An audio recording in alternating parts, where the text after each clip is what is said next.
Section 1. You will hear a male student talking to a union representative about placing an advertisement to sell a laptop. First, you have some time to look at questions 1 to 5.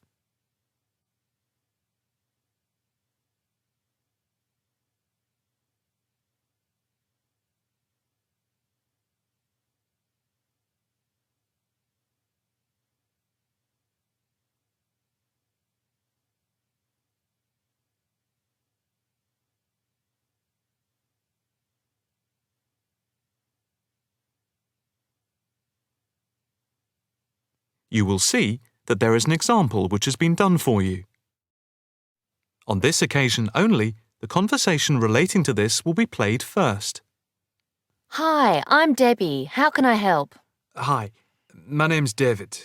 I'm just looking to place an advertisement on the main union notice board to sell a laptop and a few accessories if that's possible. The answer is advertisement. So, advertisement has been written in the space. Now the test will begin. You should answer the questions as you listen, because you will not hear the recording a second time. Listen carefully and answer questions 1 to 5. Hi, I'm Debbie. How can I help? Hi, my name's David. I'm just looking to place an advertisement on the main union notice board to sell a laptop and a few accessories if that's possible. Sure, that's not a problem. I take it you are a member of the Students' Union? Yes, I am. Right then. I'll just get a form up. And as there is no one around and it looks as if it's going to be quiet for a while, I'll just type the details straight into the computer for you. Thanks very much. No problem. Shall we just title it Laptop for Sale? Yeah, okay. Can you describe it generally? Well, it's in very good condition. In fact, it's hardly been used.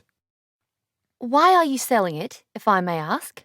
Well, I've got another one which is much lighter, and I don't really need two. I see. What weight is the one you're selling? It's 3.5 kilograms. That is heavy these days. Can you give more details about the one you want to sell? Right. Well, it's an Allegro, and it's got all the latest programs. Okay. What about the memory? The memory is only 0.5 gigabytes. And what about the screen size and the other features?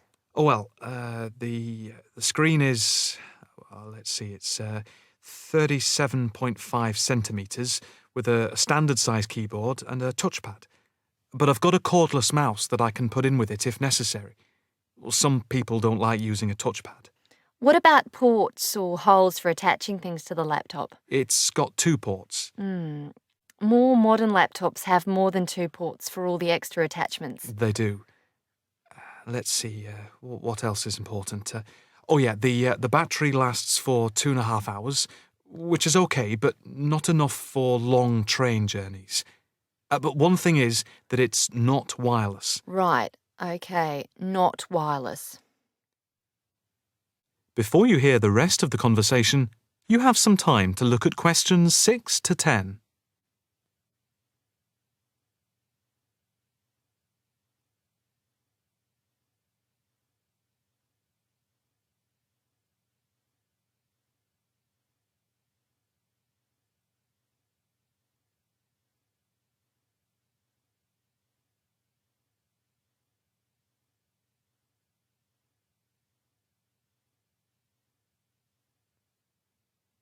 Now listen and answer questions 6 to 10. Anything else I can put on the advertisement? There's a webcam built at the top of the screen, and I can throw in a printer, a scanner, and headphones, which I got with it in a special deal. It also comes with its own case for carrying it around. Actually, the case is quite smart. I'm hoping these things will help it sell. They should do. Right, I think I've got all that. How much do you want for it? That I'm not sure about. It's worth about £900 to £1,000 new. Yeah, but you won't get that much if it's used, and even if it's in good condition. What about £500? I doubt if you'd get as much as that. More like £200 or £300. If you look at the notice board, there is one on there which is comparable to yours, and it's not more than about £250, I think. As little as that? I'm afraid so. Shall we say £300? OK, put that. Can I take some contact details for the advert? The name's David Bristow. BRISTOW. Yes, that's it. And a mobile or email? Both, if you want. It's DIB_7791@hotmail.com. OK, and the mobile? That's 09875 423387. That's it. If you send the picture, I'll add it and print it out and stick it up for you. OK, I can get that to you today. Right, I'll type in here, advert placed the 22nd of October. Fine. And good luck with the sale.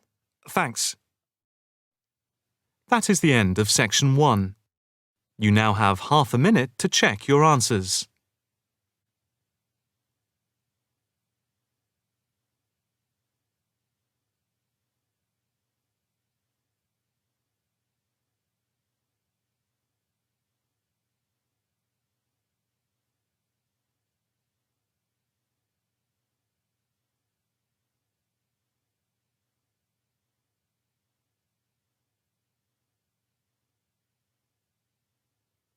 Now turn to section 2. Section 2. You will hear a radio programme in which a presenter called Jasmine tells her colleague Fergus about a charity. First, you have some time to look at questions 11 to 15. Pause the recording for 30 seconds.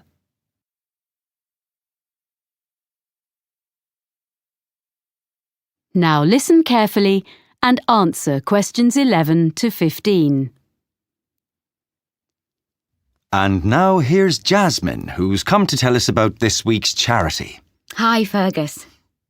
This week, I'm going to talk about forward thinking and their plans for the Colville Centre. So, in recent years, people have realised how useful the arts can be within healthcare. The idea behind forward thinking is to use the arts to promote well-being.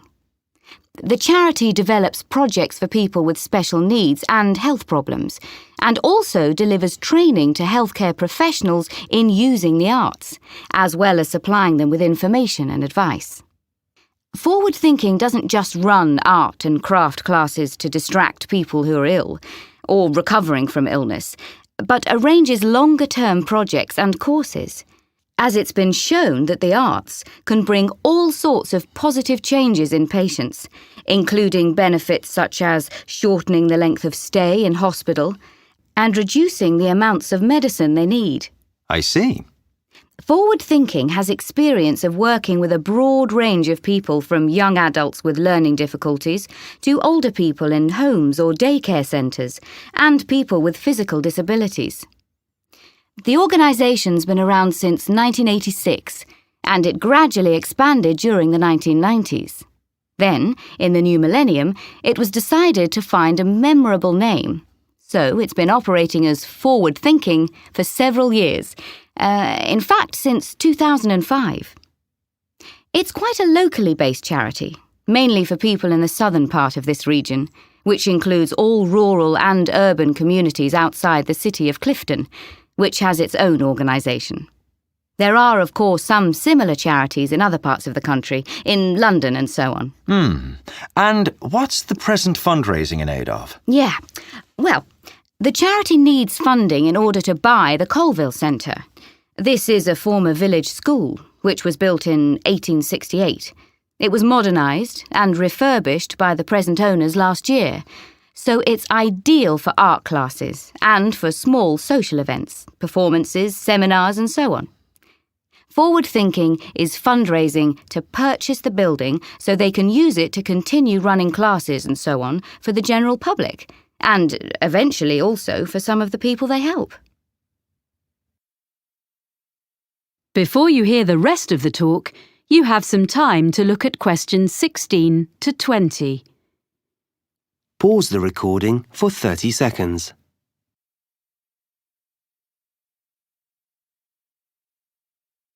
Now listen and answer questions 16 to 20. Right. So, can you give us a few ideas about what classes people might do there? Is it all art classes? Well, there are some very good art classes, but there are lots of other things going on as well.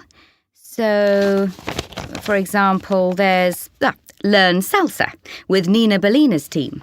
They say that salsa is an easy dance to learn. It's also an excellent form of exercise, according to Nina. And that class is for both men and women, of course. Uh-huh. It's ideal for beginners and what they call refreshers. That's £100 for 10 sessions. Then, another class is called Smooth Movers. It's with Kevin Bennett. And it's for you if you don't have the same energy levels as you used to when you were a teenager. It's a gentle exercise class, geared to the needs of whoever is in the group in a particular session. And Kevin is qualified to teach classes to people getting over injuries and so on, and balance training. That's £60 for 10 sessions. Then there's a day called Art of the Forest with Jamie Graham, where you discover Upper Wood, a short walk from the Colville Centre, and learn how to design in 3D with natural materials. It's an unusual and exciting way to be creative. Jamie is an artist, with a background also as a country park ranger. Oh. For this day, youngsters must be accompanied by a parent or guardian, and the costs are adults, £40, under 14s, £10. But it's best value at £80 for a family of 4. The next one is The Money Maze, and this is a series of talks by Peter O'Reilly, an independent financial advisor. He gives advice on family finances, things like everything parents need to know about managing the costs of bringing up children, sending them to university, and actually also about care for elderly relatives. It's £10 per talk, which will all go to support forward thinking. And as a final example of what's on offer, there's Make a Play. That's for 8 to 14s. And this activity is such a hit that it usually sells out within days of being announced. Basically, what you do is write, rehearse, and perform a play in just 2 days. And it doesn't require any previous experience. I gather there's lots of fun and silliness along the way. And the best bit, perhaps, is that there's a performance for family and friends at the end. Oh. It's just £50 for 2 days. Pretty good range of activities, I think. And all raising money for a good cause. Yes. And the all-important contact details are colville@forwardthinking.org.uk or write to me. That is the end of section 2. You now have half a minute to check your answers. Pause the recording for 30 seconds.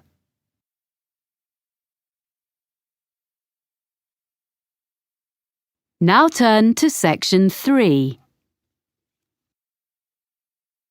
Section 3.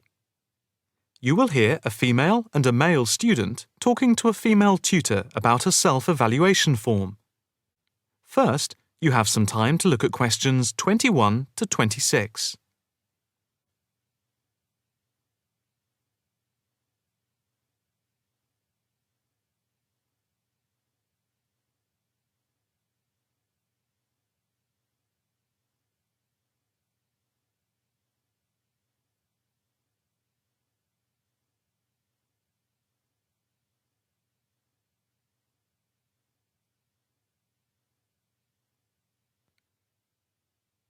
Now listen carefully and answer questions 21 to 26.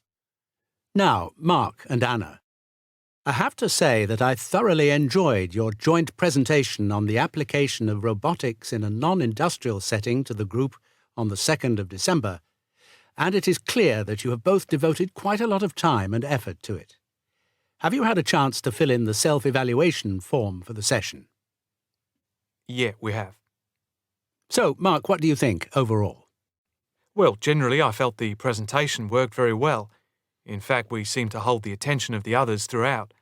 And the pace of delivery was fairly even, as were the range of activities we organised. I agree with Mark, but I'm not sure we were comprehensive or academic enough. No comment, really, except that I don't think there was any question of it not being thorough. I think we were a bit too chatty and too jokey at times, rather than formal. OK, what do you think were the best areas? And which do you think can be improved on? Well, everything could have been improved on. I felt very good about the handouts. We'd spent a lot of time putting them together. They had a very professional appearance as we bound them into a booklet. To me, the handouts were the best part, as we had a very extensive bibliography and the booklet seemed to go down well. The booklet you did for the handouts certainly showed you had done a lot of work.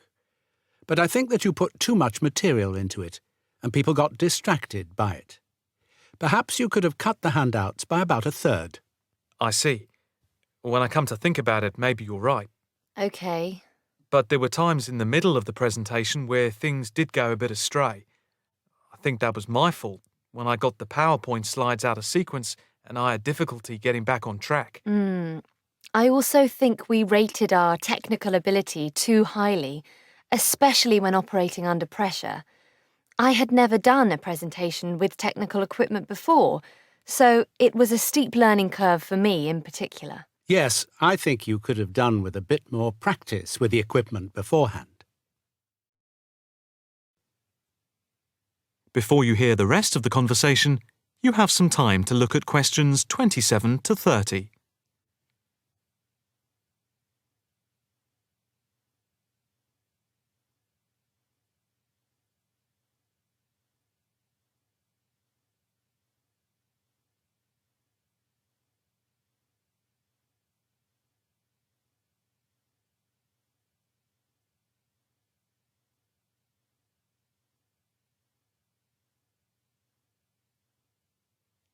Now listen carefully and answer questions 27 to 30. What about the next item on the feedback form? The aims and objectives. I think they were very focused and we followed them through well, I think. We wanted to show how Europe was lagging behind other areas of the world. Yeah, I think they were clearly set out. Yes, agreed. No comment there. The diagrams and charts were appropriate. Yes, I have put that too. They did work well in helping to illustrate and break up the presentation by cutting down on the number of words and text on the screen. What about delivery? Well, I think our performance was average. It was difficult to coordinate speaking and presenting the material at the same time. I was quite self-conscious of what I was doing.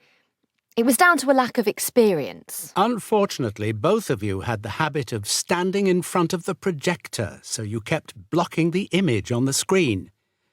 To me, this is the area that requires the most improvement. The section on the predictions of the commercial application in the future, I think, appeared a bit haphazard. To me, it was a weak point of the presentation. And I think that some of the slides could have had fewer words. And we could have done some fancy graphics with the words. If you had to give yourselves a mark overall, how much would you give out of 10? 6, maybe? I'd be happy with that. Though bits were probably nearer a 7. So I'd say a 6. Anna, what do you think? I think for me it's perhaps a 7. OK. Did you find the task and the evaluation useful? I think... That is the end of section 3. You now have half a minute to check your answers.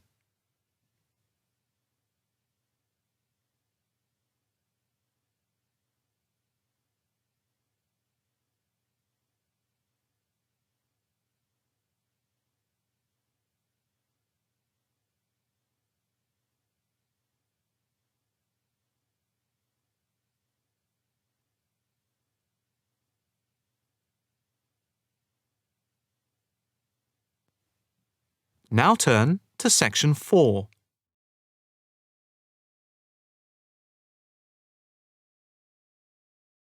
Section 4.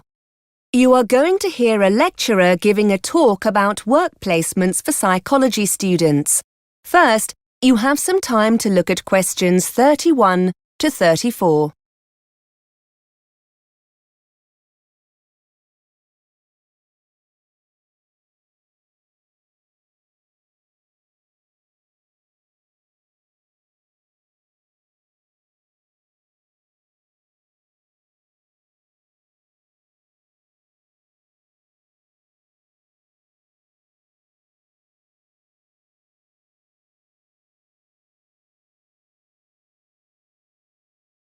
Now listen and answer questions 31 to 34.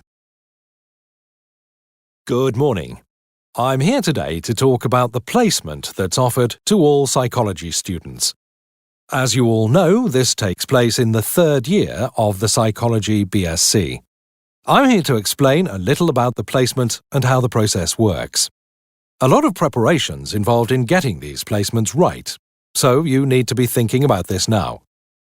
Students taking up a placement year benefit immensely from the experience. To find decent employment in the field of psychology, the chances are you'll need to undertake some form of postgraduate training, such as one of our master's courses. These courses invariably demand experience in the field you intend to study. So being able to gain this experience during your undergraduate degree is a great advantage. There's a lot to be gained from joining the scheme. Of course, it will help you identify the areas of psychology you may or may not be interested in. And you'll develop transferable skills such as problem-solving, team-working, communication skills that employers demand and that graduates often lack. Also remember that the placement will offer you networking opportunities to become acquainted with key players in your field.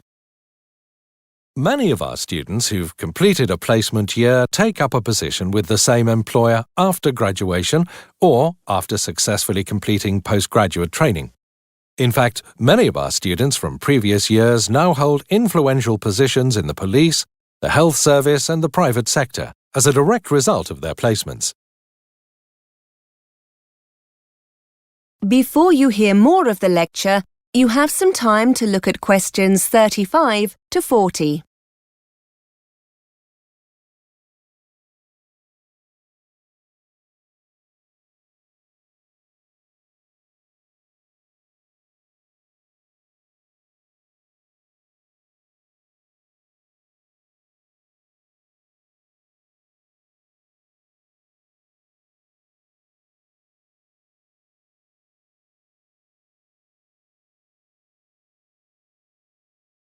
Now listen and answer questions 35 to 40.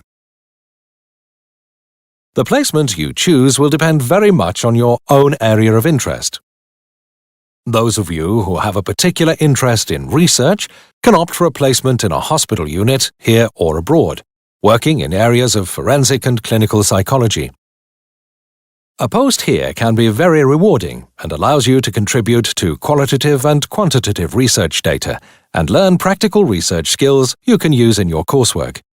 For those who prefer hands-on experience of working with patients, there are a wide range of options available. We have links with several charitable and public sector organizations that support stroke patients and people recovering from serious physical trauma, for example due to motoring or industrial accidents. You'll have the opportunity to help them deal with long-term clinical treatment and pain management. There are several opportunities to work with addiction and rehabilitation units. The kind of experience you'll gain here can be very wide-ranging. For example, offering you the chance to observe group therapy and one-to-one counseling sessions for anxiety and anger management classes. Students are encouraged to give their reaction to sessions during regular team meetings, which can often be of benefit to both the student and the organization. For those of you interested in the application of psychology in education, we have a number of students who take placements working with children with special educational needs. Students in the past have worked as teaching assistants and contributed to teacher training workshops. There's a lot more information about this on the website, including case studies written by some of our previous students. These will give you a much wider and richer picture of our placements. As I said earlier, you should already be giving this some serious thought. Our placement officer, Greg Smith, will be able to advise you about the organisations we have contacts with and we've worked with in the past. Once you've discussed the opportunities available, we ask you to contact the organisation concerned to investigate potential positions and to arrange an interview. Your personal tutor will be able to help you with updating your CV and interview skills. During the enrolment process, you'll have been notified of the need to obtain a CRB check. In cases where you're working with vulnerable people, it's a legal requirement that you've had a Criminal Records Bureau check carried out. Without this, we won't be able to approve the placement. If you haven't yet arranged this, you must notify the placement officer of this during your first meeting. He'll give you the necessary paperwork to make your application. Once you have the certificate, please supply a photocopy to the placement officer. That is the end of section 4. You now have half a minute to check your answers.